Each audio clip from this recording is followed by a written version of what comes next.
사이다 전문가들의 건강의학 지식을 전해드리는 황수경의 건강 칼럼입니다. 회전근개 파열의 증상과 치료법에 대한 정형외과 전문의 이영석 원장의 칼럼입니다.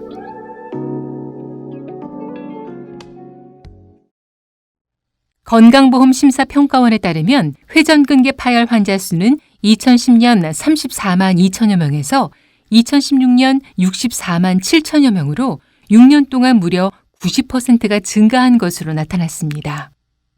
하지만 안타깝게도 높은 발병률에 비해서 여전히 질환의 인지도가 낮고 조기 치료가 잘 이루어지지 않고 있는데요. 회전근개란 무엇이고 그로 인한 증상에는 어떤 것이 있는지 자세히 살펴볼 필요가 있겠습니다. 먼저 회전근개란 어깨를 움직이는 4개의 힘줄인 극상건, 극하건, 견갑하건, 소원건을 지칭합니다. 노화, 격렬한 운동, 어깨 관절의 잦은 사용 등으로 이 힘줄들이 약화되고 찢어진 상태를 회전근개 파열이라고 하죠. 사실 어깨 힘줄은 파열되더라도 주위 근육들이 유기적으로 함께 연결돼 있기 때문에 통증이 간헐적이고 움직임에도 제한이 없는 편입니다. 발병 초기라면 더욱 그렇죠. 이렇다 보니 어깨에 생긴 통증을 대수롭지 않게 여기거나 방치하는 사례가 많은 편이기도 합니다. 회전근개 파열이 생기면 어깨가 아프고 점차 목과 팔에도 통증이 퍼지면서 날카로운 통증 탓에 아픈 부위로 돌아눕기도 어려워지곤 합니다. 팔을 앞이나 옆으로 들어 올리는 것도 버거워지죠. 회전근개 파열이 발생했다면 얼마나 파열됐는지를 확인하는 것이 매우 중요합니다. 파열의 정도에 따라 치료 방법이 달라지기 때문인데요. 파열 범위가 넓지 않다면 비수술적 방법을 통해서 통증을 완화하고 더 이상의 파열이 진행되지 않도록 보존하며 관리해 나가는 방식으로 치료해야 합니다.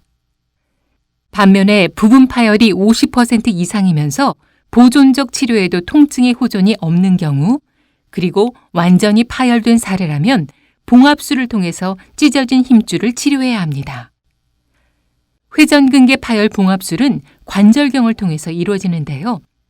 어깨 병변 부위에 5mm 내외의 구멍을 내서 관절경을 삽입하고 해당 부위를 모니터로 관찰하면서 찢어진 회전근개를 봉합하는 방식으로 진행됩니다. 이러한 수술 방식은 기존 절개술에 비해서 통증이 적고 주위 조직에 손상을 주지 않는다는 장점이 있고요. 실제 회복 속도도 빠른 양상을 보입니다. 회전근개 파열의 원활한 회복을 위해서는 수술 후 재활과 운동 치료에 집중해야 합니다. 또한 수술 후 약 4주에서 6주 정도는 봉합한 회전근개를 보호하는 기간이어서 보조기를 착용해야 하고요. 이후 3개월 정도는 운동 범위를 회복하는 재활 치료를 지속적으로 해야 합니다. 어깨 관절은 일상생활에서 자주 사용하는 만큼 제때 치료해야 합니다. 회전근개 파열로 끊어진 힘줄은 자연적으로 붙지 않고요. 치료 시기를 놓치면 증상이 심화되고 완전 파열까지 이어질 수 있기 때문입니다. 따라서 적절한 시기에 효과적인 치료를 받으시길 권장해 드립니다.